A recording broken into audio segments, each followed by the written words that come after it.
Friends, मैं हूं doctor नीलम मोक्ष क्लिनिक जीरकपुर से। आज मैं आपको बताने जा रही हूं अस्थमा के बारे में। अस्थमा यानी कि दमा। अस्थमा बोला जाता है ब्रोंकियोल्स की स्वेलिंग को, इन्फ्लामेशन को और हाइपर सेंसिटिविटी को।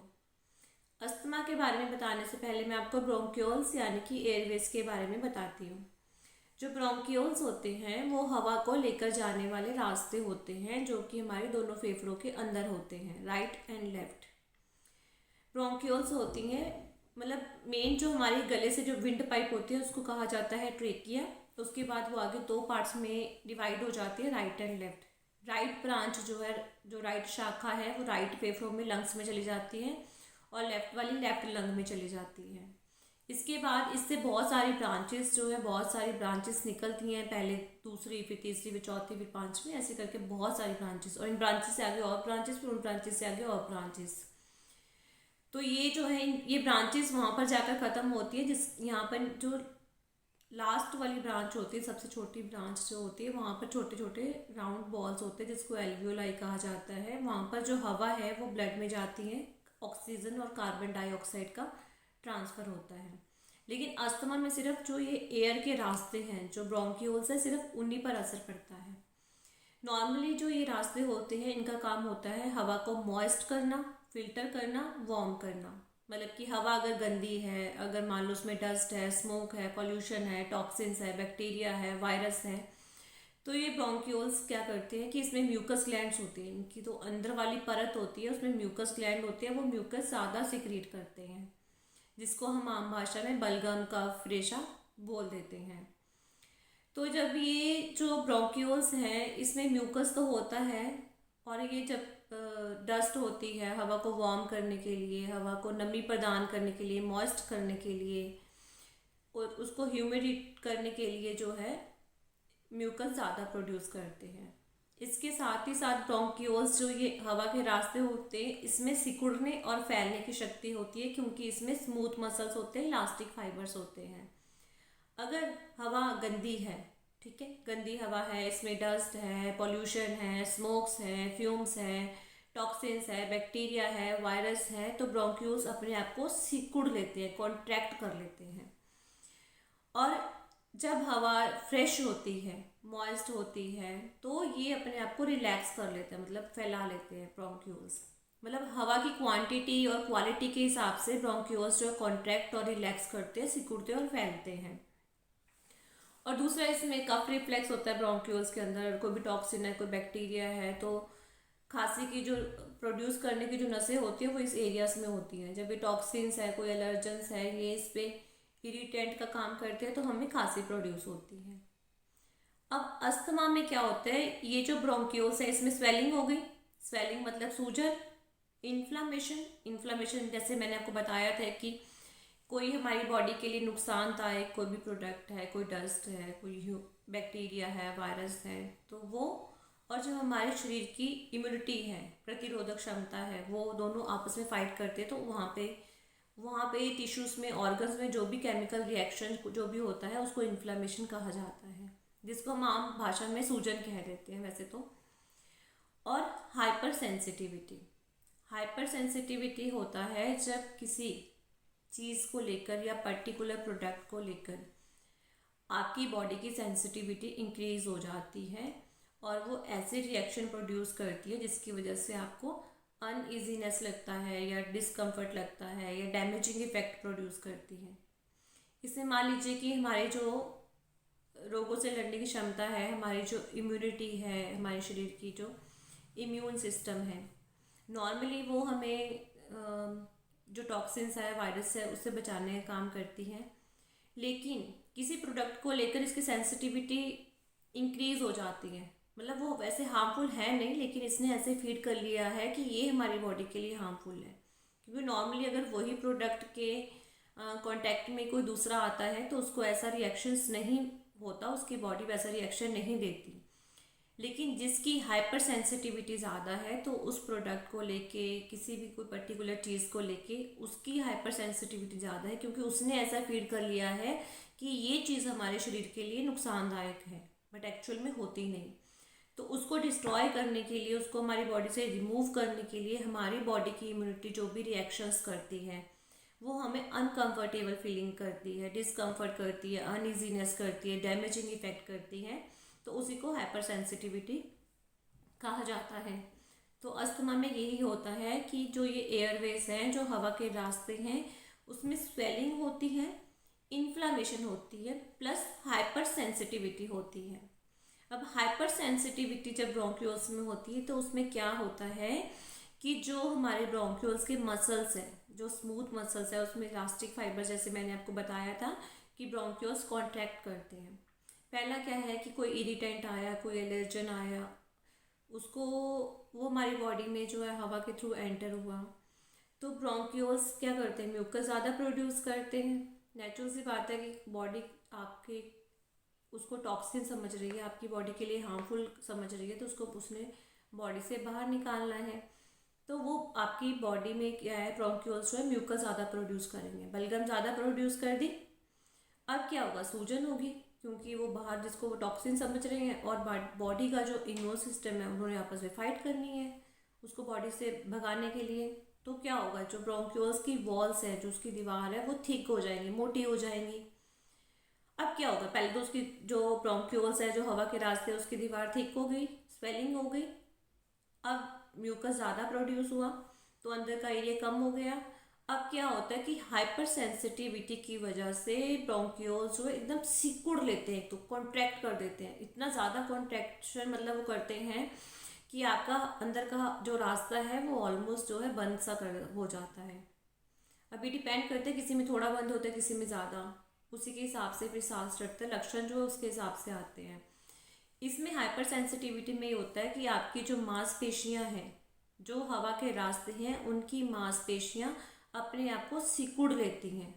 वो इतना ज़्यादा सिकुड़ लेती हैं कि अंदर का रास्ता बिल्कुल जो है, हवा के आने जाने का जो रास्ता होता है अंदर, जो ओपनिंग होती है वो ऑलमोस्ट बंद हो जाती है। एक तो उन्होंने इतना ज़्यादा सिकुड़ लिया, जैसे हम कोई कपड़ा नहीं निचोड़ते पानी में, बिल्कुल जोर लगा कपड़ा निचोड़ देते हैं, इसी तरह जो ब्रोंक्यूल्स अपने आप को निचोड़ लेते हैं, खींच के एकदम कॉन्टैक्ट करके बंद कर लेते हैं, जिसको ब्रोंकोस्पाज्म कहा जाता है।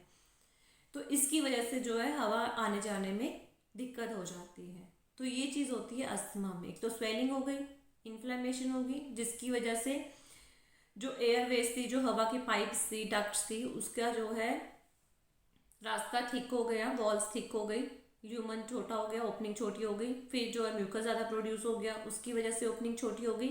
फिर ये स्मूथ मसल्स, जो ये मसल्स थी ब्रोंक्यूल्स की, उसने ओवर एक्टिव हो गई, वो ज़रूरत से ज़्यादा कॉन्ट्रैक्ट हो गई, जिससे कि हवा आने जाने का फ्लो में जो है दिक्कत हो गई है।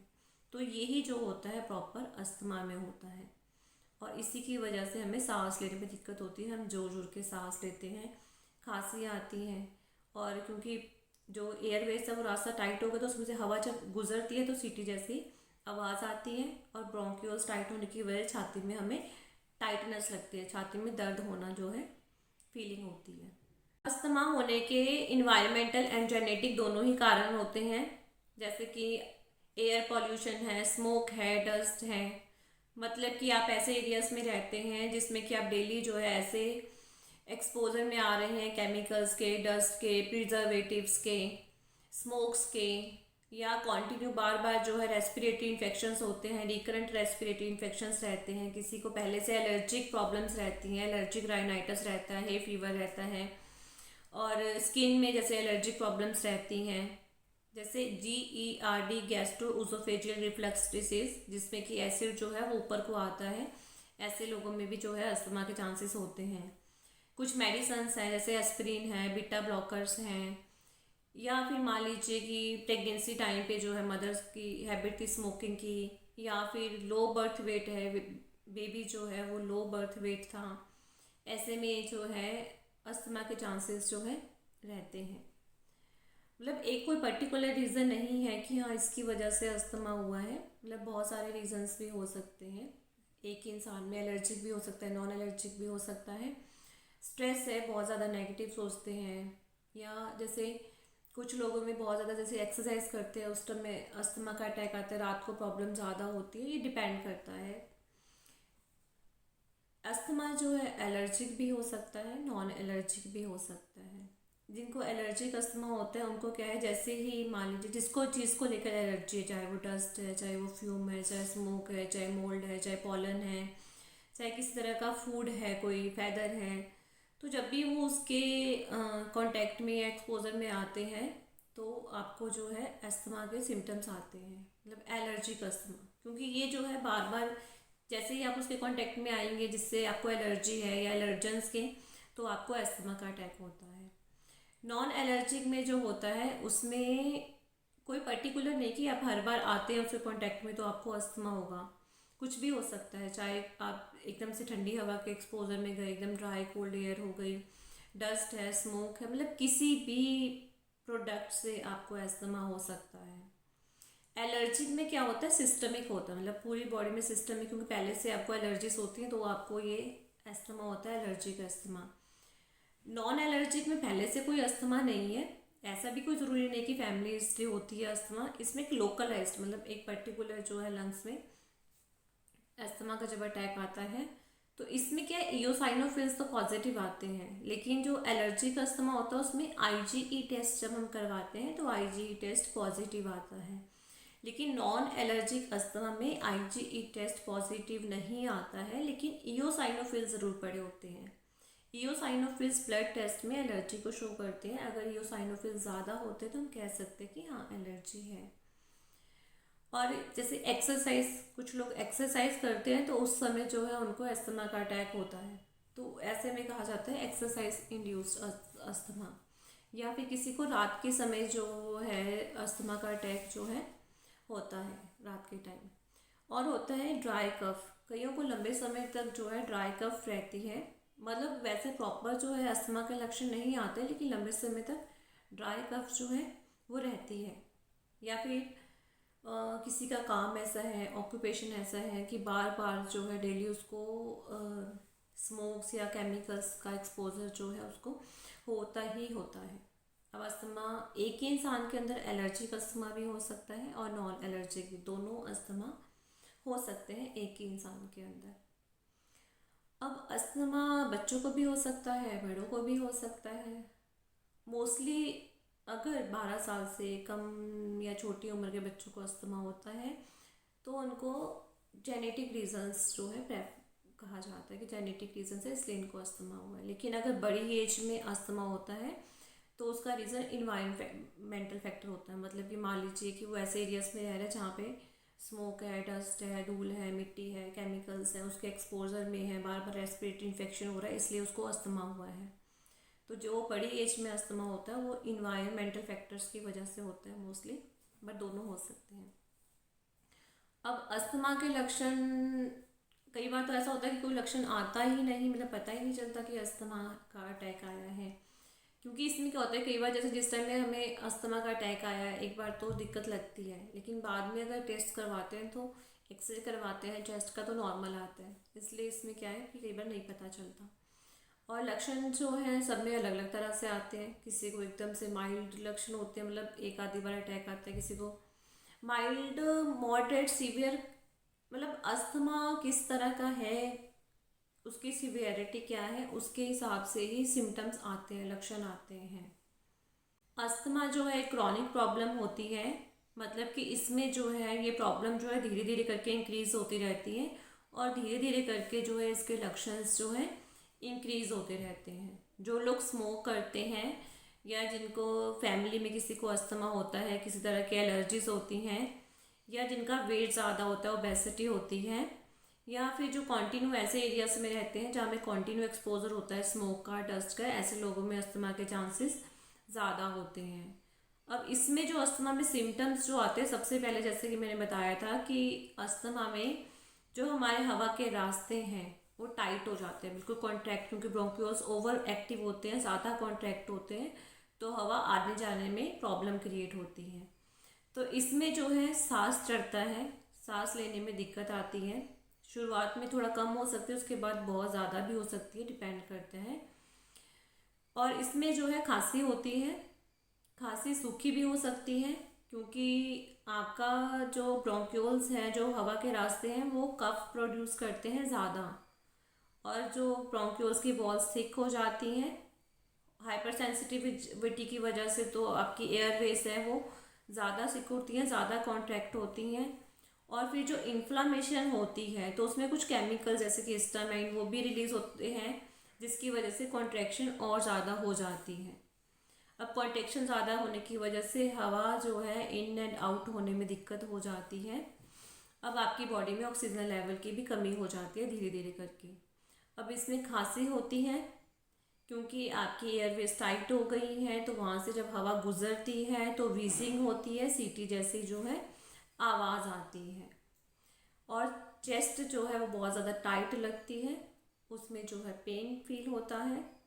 अब इसमें क्या होगा, क्योंकि हवा आपकी जो है ऑब्स्ट्रक्शन हो गई है, तो ऑक्सीजन की बॉडी में कमी हो गई है, तो आपको ज़ोर ज़ोर के सांस लेना पड़ता है, उसकी वजह से थकावट।